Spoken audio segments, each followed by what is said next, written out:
Hello, all, and welcome to our India versus South Africa post match review. It was expected to be another Super Sunday, and it did deliver with the match going right down to the wire, with the match getting over of the third last ball. And it was a thriller. At certain points, it looked like India would win the game. At certain points, it looked like South Africa had the edge. And it was finally that partnership between Aiden Markram and David Miller that won the game for South Africa. So let's discuss today how the match went, what were the turning points, and what is the way forward for both teams from here. With that, let me quickly pull up the scorecard on screen. So yeah, as the scorecards get pulled up, so today's pitch reminded me of the 99 tour where there was so much pace and bounce, and gave me like that. I could remember how India used to struggle and not, put back to ball. So that was very similar today for our Indian batsmen, and except Surya, obviously, everybody else was at sea. And seeing today's match, yeah, there's a bit of disappointment as an Indian fan, but I think our neighboring fans will be even more disappointed because the chances of qualification for semis is nearly over unless there are like a lot of miracles, which I don't think will happen. So just one silver lining for Indian fans today. That yeah, that is the silver lining. Sadly, we have to be happy that okay, the our neighbors won't qualify today. So coming to the scorecard, very low score 133, and the only bright spark is Surya Kumar Yadav, who we'll discuss later during our analysis. And Rohit Sharma, Virat Kohli looked decent, had some good boundaries, but they could not cope up with the pace and bounce and got out to those kind of deliveries. The main strike bowler for South Africa was Lungi Nidi, and he did a great job because he came after Rabada and Pandyan, who bowled a spectacular opening spell, and he took the rewards of their hard work, I believe, because people tried to attack him and he got all the wickets. Right. So Pandyan was good. Nokia was breathing fire, so he and Surya Kumar, that two over exchange was brilliant as a cricket lover because Surya was giving it back to him, and this guy didn't let up. And the first slip was at the 30-yard circle, I think, which I've never seen in cricket. And even then, I think one of the edges went over his head. So such was the pace and bounce in the wicket. Plus, this guy was breathing fire. So next up, yeah, South Africa. South Africa, the total from India was not big on paper, so it looked like if South Africa got a decent start, it would the chase would happen on a canter. But then India's bowling really shone through, especially with the new ball. Arshdeep with those two key wickets of De Kock and Russo, pegged them back at 3 for 2 and consequently 24 for 3. Bhuvaneshwar also really supported Arshdeep with that new ball. Both of them got the ball to talk, and at one stage, in fact, they were 40 for 3 in 10 overs, needing another 94 of the last 10, which looked like a humongous task. But then again, that stellar partnership between David Miller and Aiden Markram saw the game home for South Africa. Even though Markram fell in the later stage of the innings, but David Miller continued with his phenomenal form, proving once again his tagline of Killer Miller, and won the game for South Africa, thus taking them to the top of Group 2. So that was it So on the yeah, scorecard. so nowadays, actually, he's not killer Miller, he's sensible Miller, is what I heard recently. Because Right. earlier he was just killing the ball. Now he's actually sensibly playing till the end, then he kills the ball. So very dangerous batsman, as we saw from Gujarat time in IPL. So major turning points, I think the first thing to be discussed would be the toss and the team selections. Uh, Rohit won the toss, and something new for us Indian fans, our Indian captain winning tosses, but he chose to bat. And I'm not sure about that decision, Sujay. You think it was right? Again, I think the rationale which I understood is obviously today the pitch that they were playing on was a used pitch, right? Mm-hmm. The game preceding this, Pakistan Netherlands was played on this very pitch. So I think the assumption from both sides, because if you saw at the toss, even Temba Bavuma said he wanted to bat first, right? If he won the Yeah, toss. yeah. So I think the assumptions from both sides were that the pitch could have some wear and tear and might slow down in the later part of the innings, right? Because it was a used pitch, and they thought maybe if we get a good score up front, let's say around 160, 170, then chasing in the Yeah, later half might become a problem. with the But pressure. then, yeah, but then the Mm. pitch surprised us, right? Even though it was a used pitch, the Yeah, ball was bouncing way above the batsmen's heads, and the carry yeah. was fantastic. So I think both captains were caught by surprise by the pace and bounce in the pitch. So that is the rationale I could think why they chose why India chose to bat first. Yeah, and typically there's no due issue, right? So people want to bat first, put the pressure. So brave call. Sadly, it did not work out for us with our openers form not being so good. And about the selections, we were thinking Jansen might play, but they took the punt and took the other pace bowler. So good one, right? He only damaged us. Yeah, Right, right, and because if you saw all the pre-match talk that was happening, that South Africa might unleash Jansen considering the troubles India has with left arm tall left seam, armor. right? Yeah. And he's done well Hmm. against India in the Test series as well when we went there, and plus he's a useful lower order bat, right? So I expected that, Me but too. Mm. MGD, I mean, while we always knew he's a good bowler, but today he literally broke India's back in the batting, right? Yes, So he got that extra bounce. Apparently, I saw his interview as well. In that, he mentioned he's played on this pitch a couple of times earlier as well. so he So knew. he knew, that he had to hit the Mm. back of the length to get the ball to jump. So I think that helped him. And Wayne Parnell, let's not forget, even he did really well today. Very well. The Start opening spell. actually gave South Africa the momentum through that maiden over which he bowled first to Rahul, right? So Mm-hmm. even he was a surprise package today. More than Rabada and Norkia, I think Parnell and Lungi Ngidi shone through today. Yeah. And And from India side, I could see we played Huda instead of Akshar. So as I said during a squad preview, Huda is an all-rounder, and you did not believe me. So today he was playing as an all-rounder. He did not get to bowl. That's another thing. So I think that selection made sense to me at some level because South Africa's major batters were left-handers: Quinton de Kock, Riley Russo, and David Miller. So they right, did clearly. Akshar was going to struggle against them. Plus the pitch here being Perth, it's not going to start and stop.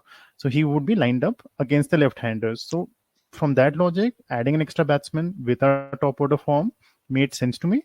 But ultimately, yeah, Huda did not utilize his chance because he had ample opportunity today to just stick around, get 15, 20 runs of 20 balls even, and support Surya. So selection wise, it made sense to me because definitely we were going to have 16 overs of pace with Pandya having his four, right. but it wasn't utilized well. So that was one thing I saw in the selections. And next we can think about captaincy. Yeah, but one thing I noticed was Bahuma's captaincy, right? So first 10 overs, no spinner was introduced because they knew Maharaj would be targeted by Surya. So Right. first 10 overs all pace, and he went for the kill, which was brilliant captaincy on his part. He got that extra wicket of Pandya at the end, and Absolutely. I think from there, yeah, we never recovered. So that's one turning point I could think of. Right, right, and I agree And there because again, Bauma, we can see, online he's getting trolled a lot because of his batting. But hats off to him for his captaincy today. I think the bowling changes were very good. He was calm and composed, even when Surya, at the end looked to threaten to take India around 150, 160. He still looked calm and composed, got those bowling changes going, and very smartly got 1 over of Markram in. Right, along with yes, yes. Maharaj. So he tried to get the spinners quota out of the way quickly. So I think he thought a lot on his feet today. So I think he did a good job today.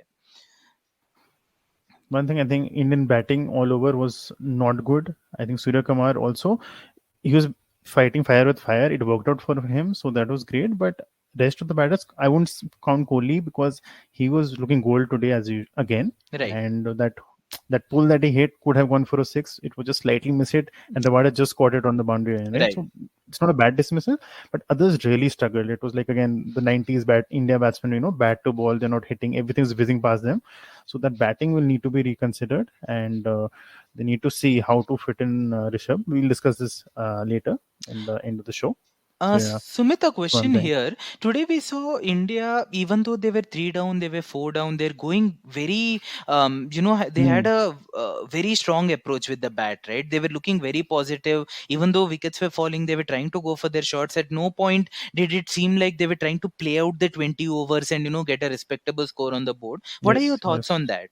On the approach that I, India adopted today? I it was not a good approach because at the end, your last three batsmen, I think I saw the scorecard played 9 balls, Hmm? and those 9 balls could have been played by your Hardik's, DK, and Surya. Surya tried till the end, so let's not count Surya in this. But one thing I thought, which I was thinking, which happens a lot in IPL actually, is when Huda got out, instead of sending Pandya, you could have sent Ashwin. He's a test match batsman at the end, right? And he's a blocker, and he would support Surya and he would stop the bleeding. Like South Africa did the same thing. They lost only 3 wickets till 10 overs and then they Right. started to hit out. So India could have followed that approach and saved Hardik and DK for the end because they knew Maharaj was coming, right? And Right. Hardik against Maharaj would have been a good matchup. So I think India missed a trick there, maybe because IPL teams complicate things also a bit and they over experiment. Here they went with the safe approach, but I think here that experiment would have helped because you had somebody like Ashwin who's like a test batsman actually, Right. decent Right. defense. I'm sure he would give you 10 of 10 or 10 of 15 balls even, which would have worked. But Surya on the other end was giving you a strike rate of 150 plus. So I think they should have tried that because at the end Maharaj and Makram was like today Ashwin was targeted. We could have targeted their spinners and got 40 to 50 runs of their 4 overs. I think we made only 33 out of their 4 overs. Yeah. So that 15 over difference came there only. So need to think about this gung ho approach, which we keep talking about, especially with two openers not playing well. So this gung ho approach doesn't work if only two batsmen are playing in your top six, right? So yeah, Right. No, that's a very that's nice one point. thing. I like that point about, somebody like maybe ideally in Ashwin coming there and, stopping the fall of wickets, and then we could have kept our big hitters in the end. So, yeah, I think before we move on to the South African innings, I think a lot of praise for Surya Kumar Yadav, right? I mean, Yeah, yeah, without his innings today, we would have been bundled out within 100 for sure, right? And yeah, yeah, he was, definitely. even Miller and Markram, if you see, they took some time to get going, right? But Surya Kumar, Yeah, right from the start, was timing the ball brilliantly today. I mean, he displayed his wide array of strokes. He was hitting both the spinners and the seamers comfortably. I think he looked at ease on this pitch today and truly demonstrated why he's one of the best middle order batsmen in the world right now. Your thoughts on that? definitely. Yeah, he is like after Kohli, he is the most important batsman now in the lineup, and he did have his moments with Nokia. Actually, I could see like he was kept on hitting him, and he kept missing the ball. Nokia bowled even faster, so bit of luck there, which I think every batsman needs on this pitch. But after that, yeah, once he got in control, and once the spinners came, it was bread and butter, right? Maharaj he hit for 4, 6, 4, 4. I remember at least these Right, were the boundaries he had against Maharaj. right. So he was smart like that. Only if he had played till the 20th over, we would be around 155 for sure with the way he Yeah, was batting. yeah, So one thing, that's one of the things, yeah. But he did what he could actually. He needed support, which he did yeah. not get from anybody. And today, at least, he demonstrated that he can take responsibility and hold the entire batting, right? Because Yes, we see all cricket fans over the world know that Surya has a bundle of talent, right? But can he mix that talent with responsibility was always a question. And today, I think he demonstrated that he can bat responsibly and take India at least to a respectable score. Now, if we move yeah, to the South Africa innings, I think, as we mentioned before, India got off to a great start. And I think the heartening wickets, especially were of De Kock and Russo, because in the previous match against Bangladesh, they literally killed the Bangladesh bowling, right? Russo got a yes, 100 and yes. De Kock got a 70 or 80 odd, right? So Mm-hmm. that was very interesting. And what did you think of Bauma's approach trying to, lap the bowling? And I mean, he was clearly I think, struggling, but what did you think of yes. that South African top order batting performance? I think India missed a trick by dismissing Babuma, so he should have played more. And if he was there till I think 10 overs, we would have been safe. Because you keep Miller in the hut, it would be better and give him less time to set in. Because that guy was struggling like anything, and it'll be a miracle if he continues in this tournament. But I think as long as South Africa is winning, he'll be playing because the captaincy is very good, no Yeah, doubts about that. His captaincy can't be doubted. But yeah, he's a bit of a liability at the top of the order. So top order failed, but it was brilliant the way Makram and Miller were adjusted and. As we said, right, till the 10 over mark, they were nowhere in the game. yeah, Then something happened in the drinks break, and that period from 11 to 15 overs was the turning point for me because they attacked Hardik and Ashwin because they were the fourth and fifth bowlers, and they brought back the paces earlier than expected for Rohit. right. So that's one big turning point in that part. Yeah, 5 overs, I think, 55 runs. Yeah, that killed India's momentum, I think, because then they needed just 39 of the last five, which now in today's cricket is a it's piece very of cake, simple. right? So, no, And the yeah, missed chances, right? yeah, that That was was a the big big. I one. think that was Yeah, the second turning point within those 10 to 15. Kohli yeah, dropping a very simple catch, and Rohit missing. Even though he walked towards the stump, I think if he was fitter, I think he could have ran and jumped on the stump. But it's Rohit, so he can't. yeah, So he just walked a bit and he yeah, tried to aim, yeah, and he missed that also. So Those two are very costly chances. Because South Africa's batting is a bit brittle, because Stubbs is a bit untested. He's like a T20 big hitter, but as we saw, right, he's not so good against spin. Right. So he would have struggled with the pressure, and Pandyan is an all-rounder, so you don't have proper batters coming down. So those misses in the 10 to 15, I think, cost us the match. We could have pulled it back from there as well. Yeah, because you So never know if Kohli had caught that catch, or even in the next over, if that run out had happened, then Stubbs would have come earlier to the crease. Maybe he would have got out within the first five balls, and that would have exposed Parnell and the tail, right? So yeah, yeah, that was a miss. And interestingly, in the bowling as well, right? Now 25 were needed of the last three overs. Again, if I try to place myself in the captain's shoes, I would have maybe mm, gone with Shami for the kill, right? Take Miller's wicket, let's finish the game there. Even if Shami doesn't, let's finish it off with Bhuvi, and then maybe keep Ashwin for the last over, right? But they mm, went for Ashwin, and then again he bowled in Miller's arc. Miller deposited him for two uh, sixes. So I think there mm, effectively the game was killed. So I would have gone with Shami and Bhuvi, but would love to hear your mm. thoughts if it was the right move to bowl Ashwin in the 18th over. So one issue with that plan is Bhuvi was the 19th over. So I don't think you want that. So that is one problem with that plan. And second, I think why Ashwin is brought in very simple. Ashwin is a legend against left-handers, and Stubbs is not so good against spinners, which he proved, right? He got his wicket. But the problem happened, Miller was starting the over, and this guy hit him for two sixes. Right. So that is the part I think we didn't account for, or Rohit did. He said, okay, it's a lefty. Ashwin can probably get a single, and then he can target Stubbs. But this guy is smarter, and he just hit two sixes and finished the game.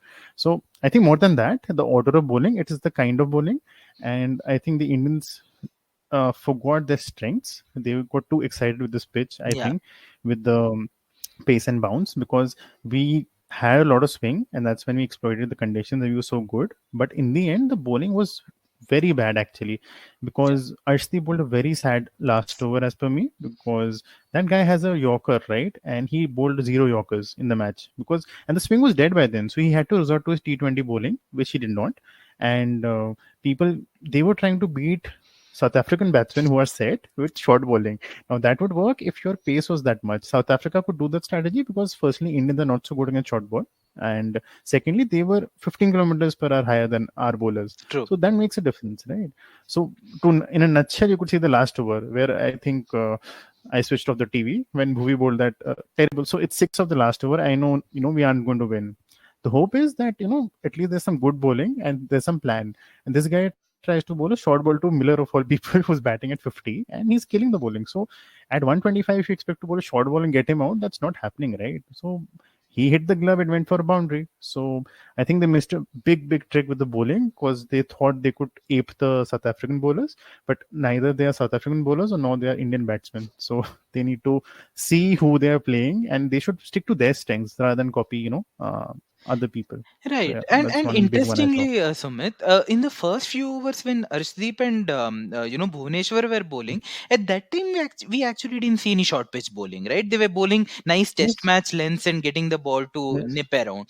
I think it started around the 10th over phase, right? When they suddenly thought that now we don't no longer have any assistance from the the pitch, so swings. let's try to Uh-huh. bounce them out. So I mean, they started off on the right note, but then I think it totally fell away after the 10 over stage. Yes. Yeah, yeah, So that's pretty much it yeah. from the turning points from what I think. I think what we can see is now the future, because it's better to have lost today than to have lost later on, which happens with us. So this is a good wake up call. And next match is up against our rivals in a way, Bangladesh. So against the Asian rivalry, and it's a knockout game. So in Adelaide, so that pitch has been changing nature. It's not so much a spin friendly track now, so there's a bit of pace. So I guess India should be favorites for that, right?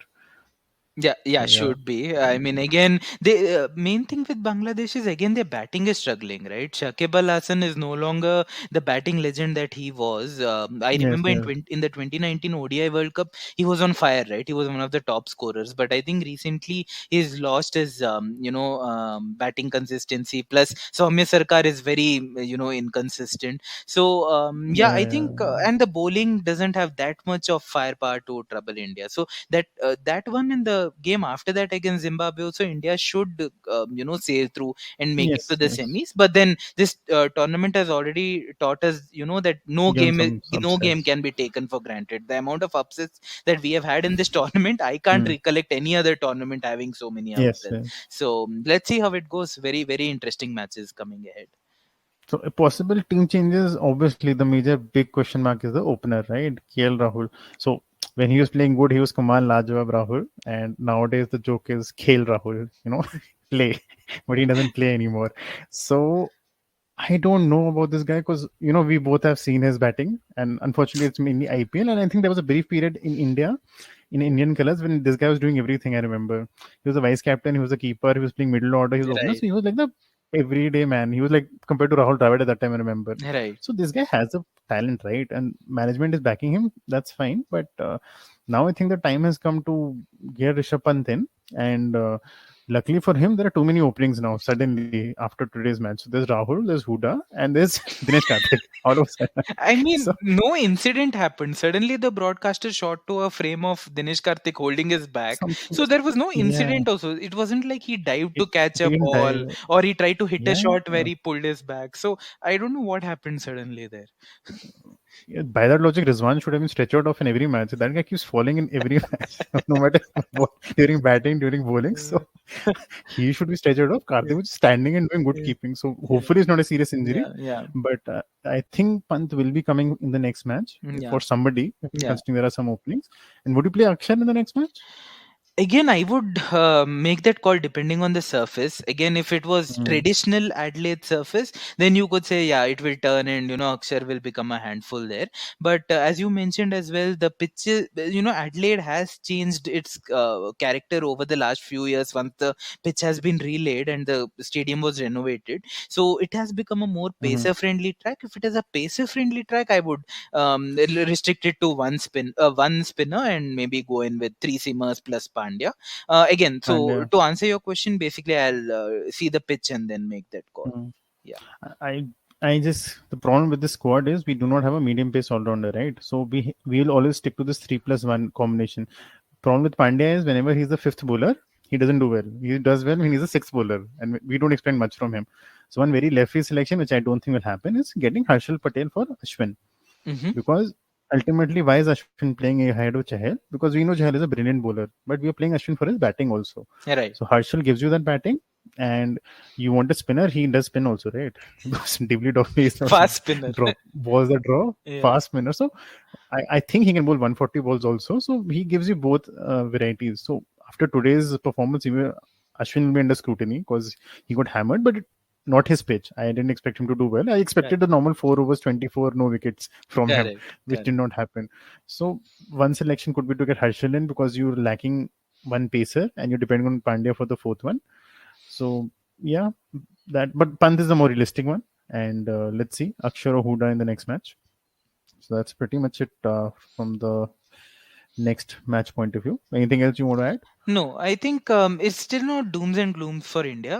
Today also, even with such a ordinary score, we made a Low match of score. it. And in fact, had certain Mm-hmm. things gone our way, that drop cat, that run out, India might have very well pulled the match out of South Africa's grasp as well. So a lot of things to still look forward to. I think the way we convincingly play against Bangladesh and Zimbabwe will decide how we go in this Mm-hmm. tournament, and importantly, where we'll be placed, right? Because if we top the Oh league yeah, stage, assuming South Africa lose to Pakistan, then yeah, yeah. we can maybe get either of Australia, England, or anybody else. But But if we I end up second, yeah, we could again play our nemesis New Zealand, right? Because they are yes. very So likely to top that particular group. So all those yes, permutations and combinations will be very interesting to I'll see. come to picture. I Yeah, really hope we don't play New Zealand again because yeah, we called them underdogs in a preview, and yeah, they have been the best team in that group of death. So, yeah, and anyways, India was in New Zealand. Somehow we don't do well against them. yeah. So let's give our fingers crossed that Pakistan do a miracle and they Right. help us out. Although we did not help them today, so I don't know how that team is going to perform. Yeah. So let's see. Okay, so we'll meet you guys in our next video, and we'll be reviewing India versus Zimbabwe next. which will Right. be our last group stage match, right? Yeah, and So yeah, by then last few we years. would have already got a lot of insights as well, because India versus Zimbabwe, don't forget, is the last match of the league stage of the tournament. So by then all the Yes. permutations, combinations would have got sorted. We would know who our semi-finalists are. Nice. So great things to look forward to, and let's hope India I makes kills it in both the next matches. I really wonder how the India played the last match, right? So that they know which run rate to play in case we'll end up in a situation. Because I think ICC noticed last World Cup when India was not in the semis and finals, how much Yeah, it cost them. So yeah, they put India in the last group match with Zimbabwe. So in case we have to score 110, we know we have to score 110. So thank you, ICC, I yeah. guess. So let's see. Yeah. We'll see you guys in the next video. So hope you enjoyed this podcast, and don't forget to like, share, subscribe, and comment. Hope we have tried to jazz up things in this video. Let us know how you felt, and keep safe, and look forward to our next video. Till then, bye bye.